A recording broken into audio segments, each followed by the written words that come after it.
할렐루야. 5월 31일 화요일 기도영상 시작하겠습니다. 오늘 말씀은 사무엘상 15장 1절에서 15절까지의 말씀입니다. 오늘 내용은 하나님이 사울에게 특별한 임무를 부여하면서 시작되고 있습니다. 너는 가서 아말렉 족속을 쳐서 진멸시켜라, 그런 임무를 주었죠. 여러분 생각해 보세요. 우리가 살아가면서 하나님 앞에 임무를 받고 싶습니까? 임무를 받기 원하지 않습니까? 하나님의 임무라는 것은 잘 감당해야 되는 것이고 책임감과 특별히 그 사물을 완성해야 되는 그런 부담이 있는 것이지요. 여러분 어떻습니까? 특별한 임무를 받고 싶습니까? 받고 싶지 않습니까? 하나님이 사울에게 임무를 주는 데는 특별한 이유가 있었습니다. 그 앞에 사울의 그런 삶을 보면 사울은 하나님 앞에서 잘 행하지 못했지요. 하나님을 실망시켰습니다. 그래서 임무를 주는 것은 하나님이 하나님의 뜻을 성취하고, 그리고 또 사울에게는 그 임무를 수행하면서 그동안의 모든 그런 잘못을 다 만회할 수 있는 기회를 주는 것입니다. 이 임무를 수행하면서 하나님 앞에 그 인생이 복되게 하도록 그렇게 만들어 주신 것이지요. 그런데 사울이 이제 그 임무를 수행하면서 잘 감당하지 못합니다. 하나님은 아말렉 족속을 쳐라, 그렇게 말씀하셨습니다. 왜 그랬을까요? 출애굽기 17장에 보면 아말렉 족속이 하나님의 백성들을 공격하는 그런 그 내용이 나옵니다. 그것도 정정당당하게 공격하는 것이 아니라 이스라엘 백성이 출애굽하고 있을 때 뒤에 처지는 여자들과 아픈 그런 사람들과 약한 그런 사람들이 뒤에 처지게 되는데 그 후미를 공격을 합니다. 하나님의 백성이 지나가는 것은 구원의 행렬인데 구원의 행렬 가운데 조금 더 약한 그런 사람들을 칠 때 하나님이 크게 분노하셨습니다. 왜냐하면 구원의 행렬이라는 것은 하나님의 그런 구원을 풍성히 나타내서 사람들에게 그 구원의 은혜가 펼치게 하는 것인데 그 구원의 행렬의 뒷부분을 친다. 너무너무 하나님이 분노하셨죠. 그래서 당시에도 이미 하나님께서 모세를 통해서 아말렉을 심판하시죠. 어떻게 심판합니까? 전쟁이 일어났을 때 여호수아에게 가서 전쟁을 해라, 이렇게 명령을 하고 모세는 자기의 손을 듭니다. 손을 들면 이기고 손을 내리면 지고. 그래서 모세가 하나님께 전적으로 의지합니다 했을 때 하나님이 능력을 주어서 그 아말렉 족속을 쳐서 승리하게 하셨죠. 그런데 그때 하나님께서 말씀하십니다. 내가 이 아말렉 족속은 땅에서 없앨 것이다. 이 구원의 행렬을 싫어하는 그런 사람은 하나님을 대적하는 그런 자다. 하나님의 구원을 싫어하는 자다. 이거는 사탄의 세력이다. 그래가지고 하나님께서 이 아말렉 족속을 칠 거라고 그렇게 예언을 하시지요. 그러고 나서 이제 사울이 굉장히 전쟁에서 이기면서 많은 승전을 거두고 있을 때 하나님이 특별한 임무를 부여하는 것입니다. 사실 사울은 이미 제사를 마음대로 드리면서 하나님 앞에 크게 실망을 시켜드렸죠. 그래서 하나님이 그 사울의 인생을 회복시키고자 특별한 임무를 부여하신 것입니다. 그런데 사울이 이 임무를 이제 잘 감당하지 못합니다. 역시나 하는 거죠. 혹시나 했는데 역시나 이렇게 되는 거죠. 여러분, 하나님은 우리에게 특별히 기회를 주었을 때 이거를 잘 감당을 해야 됩니다. 어떻게 감당합니까? 절대적인 순종을 하는 것입니다. 여러분, 이번에 우리 그 부흥의 주제가 복을 부르는 순종입니다. 특별한 그런 그 마음으로 부흥회를 기대하고 이 순종에 대한 그런 도전을 한번 해보기 바랍니다. 우리가 순종을 하지 않겠다 그런 사람은 별로 없죠. 그런데 우리는 태생적으로 순종하기 어려운 DNA를 가지고 있습니다. 이게 무서운 거죠. 사울이 하나님의 명령을 다 수행하려 그랬습니다. 다 진멸시켜라 했을 때 진멸시키면서 전쟁을 이제 막 수행을 하는 거예요. 그런데 사울이 보기에 아까운 게 있었습니다. 사람은 죽이라 했으니까 죽였어요. 어차피 적군이니까. 하나님의 원수라니까 죽였어요. 다 죽였어요. 그런데 하나님은 원래 그것이 사탄의 세력이기 때문에 거기에 묻어있는 모든 그런 재산들을 다 죽이라 그랬어요. 특별히 동물들을 죽이라 그랬어요. 근데 사울이 죽이려고 마음먹어 보니까 아까운 거예요. 이거 쓸 수 있겠네. 그리고 또 이유를 대자면 제사 드릴 때도 쓸 수 있겠네. 이런 생각까지 든 거예요. 그래서 안 죽였죠. 하나님 이걸 딱 보시고 마음에 후회하셨다, 그렇게 표현합니다. 10절에서 하나님께서 사무엘에게 미리 말씀하십니다. 내가 사울을 뽑은 것을 후회한다. 사울의 행동을 보면서 하나님이 그 후회하는 그런 마음을 표현하신 거예요. 원래 하나님은 후회하지 않는다, 이런 말씀도 있잖아요. 하나님이 행하신 일에 후회가 없습니다. 그런데 혹시나 했던 거예요. 혹시나 기대했던 거예요. 임무를 주면서 네가 네 잘못을 만회해라. 다시 순종하면서 나에게 그 진심을 보이면 내가 다시 너를 축복하겠다. 이렇게 기회를 주는 거예요. 근데 기회를 살리지 못하는 거죠. 내가 너를 뽑은 것을 후회한다. 아이고 사울을 뽑은 것을 후회한다. 이렇게 말씀을 하시죠. 이 말씀을 듣고 사무엘은 역시 그렇죠. 그러지 않고 밤새도록 기도합니다. 그를 위해서 기도합니다. 그리고 이제 사울을 만나러 간 거예요. 가봤더니 뭐 전쟁은 승리했고 분위기는 좋죠. 그런데 보니까 뭐 동물들이 거기 우글우글 하는 거예요. 사무엘이 볼 때 이제 마음이 아주 크게 상했죠. 이게 도대체 뭔가 왜 이렇게 순종을 하지 못하나 마음이 이제 상했죠. 그래서 이제 이야기합니다. 왕이시여, 지금 어떤 일이 일어났습니까? 그랬더니 사울이 이렇게 담대하게 이야기합니다. 13절 사울이 그를 보며 인사하며 말하였다. 주님께서 주시는 복을 받으시기 바랍니다. 서로 인사하고 나는 주님의 명령대로 다 하였습니다. 그렇게 이야기했습니다. 여러분 이게 사람입니다. 분명히 안 했거든요. 자기도 알거든요. 동물들은 못 죽였다는 걸 알죠. 그런데 자기의 이익을 위해서 자기 이런 생각대로 온전히 순종하지 못했죠. 그런데 뭐 자신 있게 이야기하는 거예요. 나는 주님이 하신 대로 다 명령하신 대로 다 행하였습니다. 그렇게 이야기를 이제 한 거죠. 사무엘이 말합니다. 저 짐승들은 뭡니까? 저 동물들은 뭡니까? 저 소리는 뭡니까? 그렇게 이야기를 이제 하죠. 그랬을 때 사울이 자기의 생각을 이야기합니다. 아, 저거는 또 혹시 하나님 제사도 드려야 되는데 제사 드릴 때 짐승이 필요한데 이거 다 드리면 좋지 않습니까? 가정스럽게 그렇게 이야기하면서 대답을 하는 것입니다. 여러분, 우리 인생을 이제 가끔 결산할 때가 있는데 결산할 때마다 우리는 생각하는 겁니다. 내 인생 뭐 했나? 아, 지금까지 내가 뭐 했나? 뭐를 이룰 수 있었나? 야, 앞으로 내가 어떤 것을 더 할 수 있겠나? 이런 생각들을 이제 하게 되죠. 하나님이 우리 인생을 결산할 때는 어떤 걸 보시냐면 순종하는 사람인가 아닌가 이걸 봅니다. 우리가 그런 성품이 하나님이 말씀하실 때 순종할 수 있는 사람인가 아닌가 이거를 살펴보는 거예요. 그래서 하나님 난 언제든지 순종하겠습니다. 할렐루야. 이러면 이 성공한 인생 되는 겁니다. 하나님이 인정하는 사람이 되는 거죠. 그래서 우리가 그런 삶 가운데 하나님 말씀하신 것을 그대로 순종할 수 있도록 그렇게 한번 노력하면서 내 성품을 바꿔가겠습니다. 그렇게 노력을 해야 됩니다.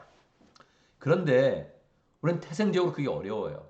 특별히 한국 사람이 어렵다 그래요. 한국 사람이. 이 한국 사람들은 세계 모든 그런 민족과 비교했을 때 뛰어난 두 가지가 있다고 합니다. 첫 번째는 이제 관계주의, 관계성에서 되게 뛰어나대요. 따라서 관계를 맺으면서 뛰어난 행동을 이제 보인다 그래요. 밥 먹으러 가서도 자기가 먹고 싶은 거 있어도 너 뭐 먹을 거야? 이렇게 물어봐가지고 그 메뉴를 이제 맞춰간다는 거죠. 관계성이죠. 누구를 만나면 그거에 맞춰서 이렇게 행동을 한다. 이게 되게 뛰어나대요. 좋은 거죠, 굉장히. 두 번째는 한국 사람의 특징의 두 번째는 주체성이 강하다는 거예요. 그래서 이렇게 대화 가운데 내 생각에는 이런 얘기를 많이 한다는 거예요. 동사무소에 가서 룰은 이겁니다. 이렇게 이야기했을 때 내 생각에는 될 것 같은데요. 내 생각에는 이러면 될 것 같은데 이렇게 대답을 한다는 거예요. 공무원이 이야기해도 그래도 내 생각에는 이거 될 것 같은데 이렇게 이야기한다는 거죠. 그래서 자기의 생각을 드러내고 그 생각대로 안 되는 것을 해낼 때 너무너무 좋아한다는 거예요. 이게 일을 풀어갈 때 너무너무 좋은 거죠. 그러니까 이건 장점이에요. 장점인데 하나님과 관계를 맺을 때도 똑같이 나오는 겁니다. 교회 생활할 때도 똑같이 나오는 거예요. 내 생각에는 이러면 더 좋을 것 같은데 그래서 하나님 말씀을 그대로 안 따르는 거예요. 하나님이 이렇게 하세요 이렇게 이야기했는데 내 생각에는 이게 더 좋은 방법 같습니다. 내 생각에는 이렇게 하면 더 효과적일 것 같습니다. 내 생각에는 이게 맞다고 생각합니다. 이렇게 우기는 이 마음이 세계 어느 민족보다 강하다는 거예요. 이게 좋은 데 쓸 수도 있거든요. 근데 이게 말씀을 순종하는 데서 너무 치명적이라는 거예요. 우리는 뻔뻔스럽게 이렇게 이야기할 수 있다는 거예요. 다 안 했는데 나는 하나님이 말씀하신 거 다 따랐습니다. 제가 교회에서 뭐 이렇게 어긴 거 있습니까? 다 따르지. 제가 뭐 언제 우리 의견에 합의한 거 내가 안 따르는 거 있습니까? 다 그대로 하지. 이렇게 이야기하는데 실제로는 마음과 행동 가운데 한 부분을 90%는 했는데 한 부분을 자기 생각대로 밀고 나가는 거예요. 그리고 이야기는 난 다 순종했습니다. 이렇게 이야기한다는 거예요. 이르면 기회를 잇는 겁니다.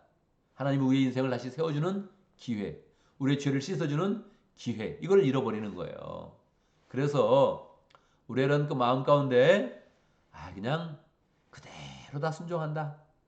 이거를 우리가 배워야 됩니다. 아마 부흥회 때도 이 전체의 그 띠이니까, 전체의 주제니까 아마 부흥회 우리 존경 목님이 와서도 특별한 그런 그 말씀을 한번 할 것 같아요. 이게 우리에게 또 필요하다는 거죠. 우리는 잘하고 있어요. 잘하고 있는데 한 부분이 좀 안 된다. 근데 이게 조금만 해놓고, 아니 많이 했고 조금만 했는데, 많이 다 순종했고 조금을 순종 못했는데 이 치명적이라는 거예요, 이게. 그래서 우리의 삶에 새로운 그런 기회, 새롭게 성장하고 새롭게 부흥하고 새롭게 축복받는 기회를 놓칠 수 있다는 거죠. 우리의 마음에 하나만 좀 더 하면 되죠? 이미 다 우리는 하고 있는데, 이미 다 하고 있으니까, 잘하고 있으니까, 할렐루야, 잘하고 있으니까, 우리의 마음을 이미 헌신했으니까, 하나님, 이거 완벽하게 한번 해보겠습니다. 완벽하게 순종하겠습니다. 이게 뭐 어렵겠어요? 하나님 이걸로 결산해 주시는데, 하나님 순종의 마음 갖겠습니다. 이렇게 마음 먹으면 그게 우리의 그런 삶 가운데 풍성하게 우리를 축복으로 펼쳐준다는 것이죠. 오늘도 말씀 가운데 우리가 기도 제목을 붙잡습니다. 부흥의 주제처럼 복을 부르는 순종의 삶을 우리가 잘 살아갈 수 있도록 완벽하게 순종하면서 이 마음도 개운하고 하나님의 평가도 잘 받고 인정받고 우리 인생이 높아지는, 존귀해지는 그런 인생 살 수 있도록 기도합니다.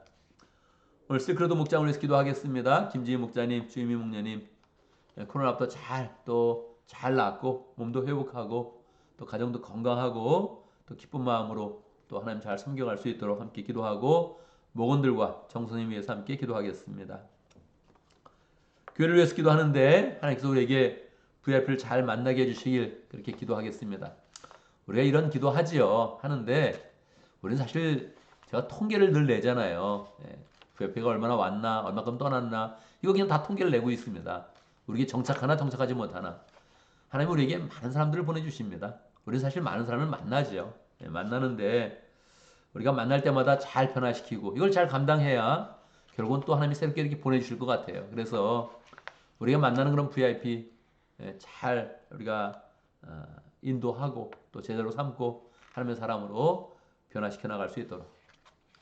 우리에게 새롭게 온 그 VIP 이름 다 압니까? 우리 목장 아니어도 그 정도는 알고 있어야 되죠. 어느 가정이 새로 와서 정착하고 있구나. 어느 가정이 이번에 예수영전 모임을 했구나. 어느 가정이 왔는데 아직도 정착하지 못하고 자꾸 예배 시간 늦고 있구나. 이런 거는 알고 있어야 되죠. 그거는 다 우리가 그냥 관심을 가지면서 자꾸 주목하고 관심 갖고 이야기해주고 축복하고 그런 마음이 있어야 되죠. 늘 기도 가운데 그 이름을 한번 불러봐야 되죠. 그래서 우리가 VIP를 만날 때마다 귀하게 여기고 또 그 변화하는 그런 모습을 보고 하나님께 감사하고 또 새로운 그런 VIP를 소망하는 그런 삶을 잘 살아갈 수 있도록 기도합니다. 제가 먼저 기도하고 또 함께 기도하는 시간 갖도록 하겠습니다. 기도합니다. 할렐루야, 우리 하나님을 찬양합니다. 우리가 참으로 주인의 삶을 살아도 순종하지 못해도 다시 기회를 주시고 다시 또 하나님 앞에 순종할 수 있도록 우리에게 임무를 주시고 또 우리에게 사역을 주시는 하나님을 찬양합니다.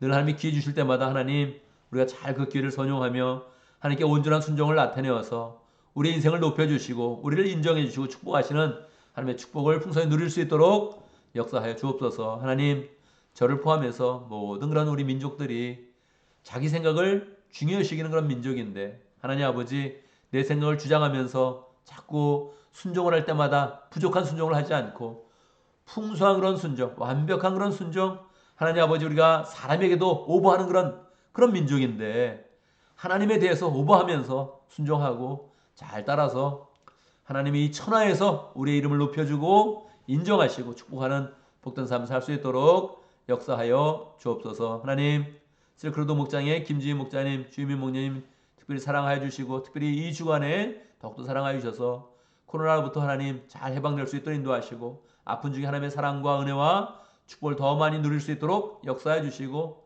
아픈 중에 더 보호하시며 지켜주시고 함께 하시는 하나님의 은혜를 더 많이 체험할 수 있도록 역사하여 주옵소서. 잘 회복되게 하여 주시고 목장을 섬길 때마다 하나님의 은혜와 사랑이 풍성히 나타날 수 있도록 역사해 주시고 목원들도 잘 변화받고 샘을 입을 수 있도록 축복해 주시고, 그로드 지역에서 역사 또 사역하시는 정 선생님 하나님께서 은혜 가운데 함께 해주시고 필요한 것들을 공급하시며 참으로 늘 목숨의 그런 위협을 받으면서도 열정으로 사역하고 있는데 그 모든 그런 발걸음과 사역 가운데 하나님이 은혜로 함께하여 주옵소서.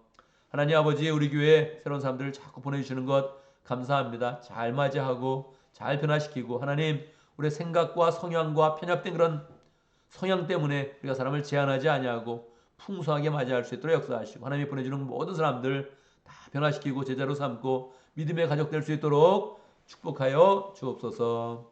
하나님 아버지, 우리가 5월 마지막 날을 맞이했습니다. 오늘 하루 복되게 살아가고 하나님께 순종하는 마음을 가져서 올 한 달이 하나님의 은혜 가운데 잘 결산될 수 있도록 인도하여 주시고, 다시 또 순종의 그런 그 마음을 결단하면서 6월을 소망스럽게 맞이할 수 있도록 인도하여 주옵소서. 우리가 해야 되는 모든 일들 잘 감당하게 하시고, 우리가 하는 그런 모든 일마다 주님께서 지혜 부어주시고 함께 해주셔서 하나님의 은혜가 흐르며 사랑이 풍성히 흐를 수 있도록 역사해 주시고, 우리가 만나는 모든 사람들이 다 우리 때문에 복받도록 역사하여 주옵소서.